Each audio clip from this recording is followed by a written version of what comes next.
السلام عليكم ورحمة الله وبركاته. مرحبا بكل أحبابي وأصدقائي ومتابعيني. اللي قدام حضراتكم ده يا جماعة الكوبرا الداكنة أو الكوبرا الغامضة ناجا أوبسكورا، المسجلة مؤخرا في مصر إن هي النوع الثالث الموجود عندنا في مصر.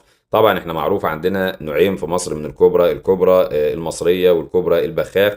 ولكن في عام 2023 تم تسجيل نوع ثالث وهي الكوبرا اللي قدام حضراتكم دي، ولكن تم تسجيلها بناء عن اختلاف في بعض الحراشف الخارجية وعدد حراشف الظهر.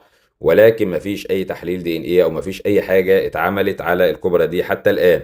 ولكن زي ما حضراتكم شايفين هنا الكبرى دي بتمتلك أنياب متحركة زي اللي موجودة في الصل الأسود تماما، وده على عكس جميع أنواع الكبرى، أو نقدر نقول على الأقل على عكس النوعين الموجودين عندنا في مصر اللي هي الكبرى المصرية والكبرى البخاخ. عندنا الكبرى المصرية والكبرى البخاخ أنيابها ثابتة مش متحركة، فبالتالي بنستطيع إن احنا نمسكها من تحت سقف بقها بدون خوف، لأن هي أنيابها مش متحركة.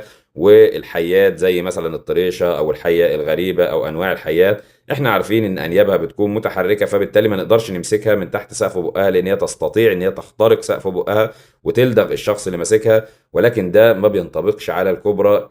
لكن زي ما حضراتكم شايفين هنضطر ان احنا نطبقه على الكبرى، او على الاقل على نوع الكبرى الموجوده معانا وهي الكبرى الداكنه او ناجا اوبسكورا. الكبرى زي ما حضراتكم شايفين انيابها متحركه بشكل واضح جدا للامام وللخلف. الكبرى دي سهل جدا ان هي وبقها حتى مقفول ان هي تخترق سقف بقها، تحرك انيابها وتخترق سقف بقها وتلدغ الشخص اللي ماسكها. فبالتالي ده من ضمن الحاجات الأساسية اللي بتفرق بين الكبرى الداكنة وبين نوعين الكبرى الموجودين عندنا في مصر، وبتخلي ان المؤشر يكون مرتفع جدا ان بالفعل هي نوع ثالث مش نوع فرعي من الكبرى المصرية.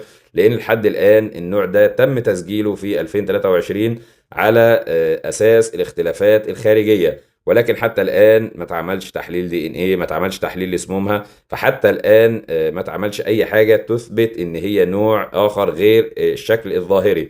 ولكن دي زي ما حضراتكم شايفين من أهم النقط اللي بتعلي وبترفع المؤشر إن هي نوع مختلف، لأن الأنياب المتحركة مش موجودة في الكبرى المصرية ولا الكبرى البخاخ. الأنياب المتحركة زي ما حضراتكم شايفين زيها زي الصل الأسود.